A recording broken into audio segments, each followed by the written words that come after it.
என்ன தேவ பிள்ளைகளே, எல்லோரும் சந்தோஷமா இருக்கீங்களா? இரவில் ஆண்டவர் உங்களுக்கு போதுமானவராக இருந்திருப்பார்னு கர்த்தருக்குள் விசுவாசிக்கிறேன். இந்த நாளிலும் தேவன் உங்களோடு கூட இருந்து நீங்கள் கைட்டு செய்கிற எல்லா காரியங்களிலும் உங்களை ஆசீர்வதிப்பாராக. இந்த நாள் நமக்கு வருகிற வாக்குத்தத்தத்தின் செய்தி நீதிமொழிகள் 18ஆம் அதிகாரம் 21வது வசனம் சொல்லப்படுகிறது.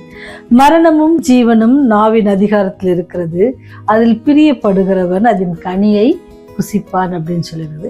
அப்படின்னா மெயினாக என்ன சொல்லியிருந்தா, நாவின் அதிகாரத்தில் இருக்குது அப்படின்னு சொல்லப்படுகிறது. எது மரணமாக இருந்தாலும் சரி, ஜீவனாக இருந்தாலும். அப்போ அந்த நாவை நம்ம ஒழுங்காக பயன்படுத்தணும் அப்படின்னு சொன்னால் அதற்கான கனியை நம்ம புசிக்க முடியும், அதற்கான பலனை நம்ம அனுபவிக்க முடியும் அப்படின்ட்டு சொல்லப்படுகிறது. அப்படின்னு சொன்னால் போர்ச்சுகல் தேசத்தின் ராஜாவாக இருந்த 2ஆம் ஜான் என்ன செஞ்சார் அப்படின்னு சொன்னால், இந்தியாவுக்கு கடல் வழியை கண்டுபிடிக்கணும்னு சொல்லி சில மாலுமிகளை அனுப்பினார். அப்படி அவங்க அனுப்பும்பொழுது அவங்க என்ன செஞ்சோன்னா, அதில் ஒருத்தர் பேர் என்னன்னா பர்த்தலேமியூ டயஸ் என்றவர். அவர் என்ன செய்கிறாருன்னு சொன்னால், ராஜாவுக்கு என்ன செய்கிறாரு சொல்கிறாரு, நாங்கள் என்ன செஞ்சோம், ஆப்பிரிக்கா கரையை சுற்றி சில 100 மைல்களுக்கு அப்பால் கிழக்கு நோக்கி கப்பலை செலுத்தினோம். அப்படி நாங்கள் கப்பலை செலுத்தும் போது என்ன நடந்துச்சுன்னு சொன்னால், நான் இந்தியாவுக்கு செல்ல கப்பலை திருப்பினேன். ஆனால் மாலுமிகள் என்ன சொல்கிறாங்க பாருங்க, மேற்கொண்டு செல்ல முடியல, அங்கே பெரிய என்ன வந்துச்சு, எங்களுக்கு ஆபத்து வந்துச்சு. அதனால் நாங்கள் என்ன செஞ்சோம், அந்த இடத்துலேருந்து திரும்பிட்டோம். ஏன்னு சொன்னால், அந்த இடத்துலேருந்து நாங்கள் திரும்பும்பொழுது என்ன நினச்சோன்னு சொன்னால், இந்த இடையூறுகள், இந்த இக்கட்டான இந்த இடத்துக்கு நாங்கள் என்ன பெயரிட்டோம் அப்படின்னு சொன்னால், அவர் சொல்கிறார், அந்த இடத்துக்கு என்ன பெயரிட்டுறாங்கன்னு சொன்னால் புயல் முனை அப்படின்னு சொல்லி நாங்கள் பெயரிட்டுட்டு நாங்கள் திரும்பிட்டோம். ஏன்னா அதுக்கு மேலே எங்களால் போக முடியல அப்படின்னு சொல்லி யார் சொல்கிறாங்க அப்படின்னு சொன்னால், பர்த்தலேமியூ டயஸ் அப்படின்னு சொல்கிறாரு. அப்படி அதை சொன்ன உடனே அந்த ராஜா அவருக்கு மறு உத்தரவா என்ன சொல்கிறாருன்னா, நல்லது, பரவாயில்ல, நீங்கள் இவ்வளோ கஷ்டத்தின் மத்தியும் இவ்வளோ தூரம் சென்று உங்களுடைய பிரயாணங்களெல்லாம் எப்படி தைரியமாக முடித்து திரும்பிட்டீங்க, ரொம்ப நல்லது தான். ஆனாலும் நீங்கள் அந்த பெயர் வச்சுருக்கீங்கல்ல, புயல் முனை அப்படின்னு சொல்லி, ஏன் அதை நம்ம புயல் முனைன்னு வைக்கணும்? அதை நீங்கள் என்ன செய்யலாம், நம்பிக்கையின் முனைன்னு வைக்கலாம். ஏன்னு சொன்னால் அதுதான் நமக்கு என்னது, அடுத்த லெவல் ஆஃப் ட்ரிப்பை நம்ம என்ன செய்யணும்னா அடுத்தது நம்ம தொடங்குவதற்கு அது உதவியாக இருக்கும். அதனால் அதுக்கு என்ன பேர் வைக்கலாம் அப்படின்னு சொன்னால், நம்பிக்கை முனை அப்படின்னு வைக்கலான்னு சொன்னார். பாருங்கள், 2 பேர் மாலுமிகள், பர்த்தலேமியூ டயஸ், இங்கே 2ஆம் ஜான், அவங்களுடைய வார்த்தைகள் பாருங்க. 2 பேருமே பேசுகிறது என்னது, ஒரு இடத்தை குறித்து தான் சொல்கிறாங்க. அவங்களுடைய பிரயாணங்களில் அநேக பிரச்சனைகள் எல்லாம் இருந்துச்சு தான். ஆனால் அதுக்கு அவங்க பேர் வைக்கிறது, அவங்க வாயிலேருந்து வருகிற வார்த்தை என்னது, புயல் முனை. புயல் முனைனா அது ஒரு டேஞ்சரஸான ஒரு நேரத்தை ஒரு இதை வைக்கிறாங்க. ஆனால் அந்த ராஜா வைக்கிறது பேர் பிறகு நம்பிக்கை முனை. இதில் பார்க்க 2மே இதில் தான் வருது, வார்த்தை தான். அப்போ நம்ம எடுக்கிற ஒவ்வொரு, அதாவது இங்கே வசனம் நமக்கு சொல்லிச்சுன்னு, ஜீவனானாலும் மரணமும் எதுதான் வருது, நம்ம வாயினுடைய அதிகாரத்தில் தான் இருக்குது. இதே ராஜாவும் அதே பேர் சொல்லி ஆமாம் ஐயோ அப்படியா அப்படின்னு சொல்லி காரியங்கள் இருந்துச்சுன்னா அடுத்த ஸ்டெப் போகிறதுக்கு அது என்னது, தடையாக இருக்கும். ஆனால் அந்த ராஜா சொன்னார், இல்லை அது ஒரு நம்பிக்கை முனைன்னு வச்சுக்குவோம். ஏன்னு சொன்னால் நம்ம அடுத்த ட்ரிப் அங்கேருந்து நம்ம கண்டினியூ பண்ணலாம்.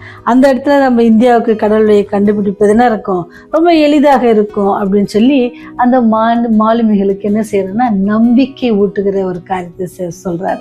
அப்படி நம்பிக்கை ஊட்டுகிற அந்த காரியத்தை அவர்களுக்கு சொல்லும்போது, அதனால தான் நம்ம பார்க்குறல வசனத்தில், நம்ம வாயின் அதிகாரம், நான் வாயின் வார்த்தைகள் ஒரு நம்பிக்கை ஊட்டுகிற ஒரு வார்த்தையாக இருக்கணும். ஏன்னு சொன்னால் இந்த உலகத்தில் நீங்களும் நானும் என்ன செய்யணும், எல்லா சூழ்நிலையிலும் நம்பிக்கையோடு இருக்கணும். நமக்கு ஏற்படுகிற எல்லா பிரச்சனைகள், சோதனைகள், வியாதிகள், இதன் மத்தியில் நம்ம எப்படி இருக்குன்னு சொன்னால் நம்பிக்கை உள்ளவர்களாக நம்ம சொல்லிடக்கூடாது, இது ஒரு புயல் முனை, என் வாழ்க்கையில் இதை நான் மறக்கவே முடியாது, இந்த ஒரு கஷ்டமான அப்படிலாம் இல்லை. இந்த கஷ்டமான சூழ்நிலை எல்லாம் என்ன செய்யும், கடந்து போகும். அதை கடந்து போக செய்ய வல்லவர் நம்மோடு கூட இருக்கிறார். இந்த கஷ்டத்திலேயே நம்மளை கடைசி வரைக்கும் வச்சிருவாரா? கண்டிப்பா இல்லை. அந்த கஷ்டத்தை மாற்றுகிறவர் அவர் வல்லமை உள்ளவர், கிருபை உள்ளவர், இரக்கம் உள்ளவர், தயவு உள்ளவர். எத்தனை பார்த்தீங்களா அவருடைய குணாதிசயங்களை, அவ்வளோ ஒரு நம்பிக்கை நமக்கு இருக்குது. ஒரு இரக்கம் உள்ளவர் நம்மை பார்த்து கொண்டிருக்கிறார். உங்களுடைய கண்ணீரெல்லாம் நான் காண்கிறேன், உங்களை நொறுக்கிறவர்களே, உங்களை வேதனைப்படுத்துறவர்களே நான் பார்த்துட்டு இருக்கிறேன், அப்படியே விட்டுற மாட்டேன். அவங்களுக்கு நான் பாடம் சொல்லி கொடுத்து உங்களுடைய கண்ணீர்களை நான் செய்வேன், துடைப்பேன் அப்படின்னு சொல்லுகிற அன்பான கடவுள் நமக்கு இருக்கிறார். அதனால தான் பார்த்தீங்கன்னு சொன்னால் யோபு பக்தன், வேதாகமத்தில் யோபு பக்தன் ஒருத்தர் இருக்கிறாங்க. அவங்களுக்கு பல சோதனைகள், அவங்ககிட்ட இருந்து எல்லாமே அழிஞ்சு போயிருச்சு. அவங்களுடைய உடல்ல கூட என்னது சுகவீனம், அது சொல்ல முடியாது, அரிப்பு, அதுல பருக்கள் போன்றது, அப்படி பருக்களை நாய்கள் நக்கிற்று, அந்த மாதிரி அப்படி ஒரு காரியங்கள். அது உங்களுக்கு தெரியுமா, ஒரு புண்ணு இருந்தாவே நமக்கு ஒரு மாதிரி இருக்கும், உடம்பு ஃபுல்லா இருந்துச்சுன்னா அது ஸ்மெல் எப்படி இருந்துரும். இதெல்லாம் நீங்க நினைச்சு பார்த்தனா அப்போ கூட அவர் வாயில் என்ன செய்யல, ஆண்டவரை குறித்து ஒரு வார்த்தையும் சொல்லலை. அப்போ நம்முடைய ஜீவனும் மரணமும் நம்முடைய அதிகாரங்கள் எங்கே இருக்குன்னா நம்முடைய நாவல் இருக்கு. இப்போ சாத்தான் நம்ம கொடுக்கிற பிரச்சனைகள், அது நம்முடைய பாவத்தால் நமக்கு கிடைக்கிற பிரச்சனைகள் அல்லது சோதனைகள், இதன் மத்தியில் நம்ம வெளிவருவதற்கு நம்ம வைக்க வேண்டியது என்னன்னு சொன்னா நம்பிக்கை. எந்த ஆண்டவர் மேல நம்பிக்கை. ஆண்டவரே நீர் எனக்கு இதை அனுமதித்திருக்கிறீங்க, நான் இதை கடந்து போவதற்கான பலத்தை தாங்க அப்படின்னு நீங்க ஜெபிப்பீங்கன்னு சொன்னா ஆண்டவர் உங்களோடு கூட இருந்து அதை தாண்டி வருவதற்கு.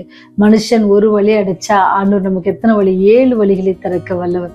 அப்பேற்பட்ட வல்லவர் உங்களோடு கூட இருக்கிறார்.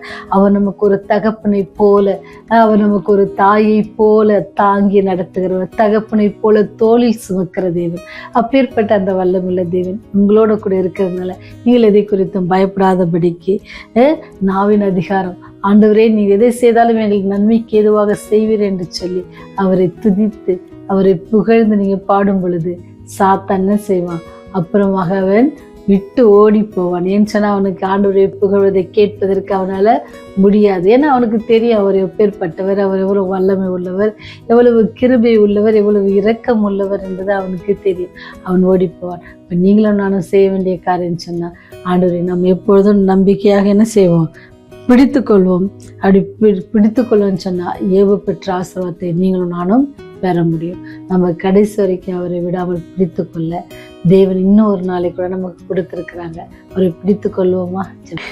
எங்கள் நல்ல தகப்பனா இருக்கிற தெய்வமே, எங்கள் நாவின் அதிகாரத்தை ஜீவனுக்காக பயன்படுத்த எங்களுக்கு உதவும். நாங்கள் பாவிகள் தகப்பனே, ஒருவேளை நாங்கள் சோர்ந்து போய் பின்வாங்கி போய் விடாதபடிக்கு நம்பிக்கையிலே நிலைத்தவர்களாக, உம்மை துதிக்கிறவர்களாக, எல்லா நேரத்திலும் நமக்கு சோஸ்திரம் செலுத்துகிறவர்களாக, உண்மையே நம்பி இருக்கிறவர்களாக எங்களுக்கு நீ வழி நடத்துங்க சாமி. நீர் எங்களை தகப்பனை போல பாதுகாத்து, தாயை போல எங்களை நேசித்து எங்களை வழி நடத்துவதற்காக நன்றி செலுத்து. ஒவ்வொரு நாளும் எங்களுக்கு ஆகார குறைவில்லாமல் போஷித்து வருகிறேன், அதற்காக நன்றி ஆண்டவரே. தங்குவதற்கான இடத்தில் எங்களுக்கு தந்திருக்கிறேன், அதற்காக துதிக்கிறோம், சோஸ்தரிக்கிறோம் ஆண்டவரே. ஒவ்வொரு நாளும் நித்திரை தந்து இன்னொரு நாளை கூட்டி கொடுக்கிறீரே, அதற்காக உமக்கு நன்றி செலுத்துகிறோம். ஒருவேளை வியாதியோடு இருக்கிற பிள்ளைகள், மனபாரத்தோடு கண்ணீரோடு கவலையோடு இருக்கிற ஒவ்வொரு பிள்ளைகளுக்காக ஜெபிக்கிறோடைய வேதங்களை வாசித்து வேத காரியங்களை யோசிக்கிற பிள்ளைகள் மத்தியிலும் அநேக பிரச்சனைகள் இருக்குதே நாங்கள் உணர்கிறோம் தகப்பனே. அந்த பிள்ளைகளுக்கு எல்லாம் நீரே உடைய வார்த்தையை கொண்டு ஆறுதல் படுத்தி தேவன் எங்களோடு கூட இருக்கிறார் என்று சொல்லி அந்த தைரியத்தை பிடித்தவர்களாக தொடர்ந்து ஜீவிக்க உதவி செய்யுங்க. எல்லாவற்றுக்கும் மேலாக இவருடைய குற்றம் குறைகள் பாவங்கள் எல்லாவற்றையும் அந்த கல்வாரி சிலை சிந்தின ரத்தத்தினாலே கழுவி சுத்திகரித்து எங்களை பரிசுத்தமாக்கி உடைய அன்பிலே நிலைத்திருக்க உதவி செய்யுங்க. பாதுகாத்து கொள்ளுங்க, வழிநடத்துங்க. இயேசுவின் புண்ணிய நாமத்துல ஜெபங்களை தாழ்மையோடு எடுத்துக்கொள்கிறோம் ஜீவனுள்ள பரலோக பிதாவே. ஆமென். ஆமென்.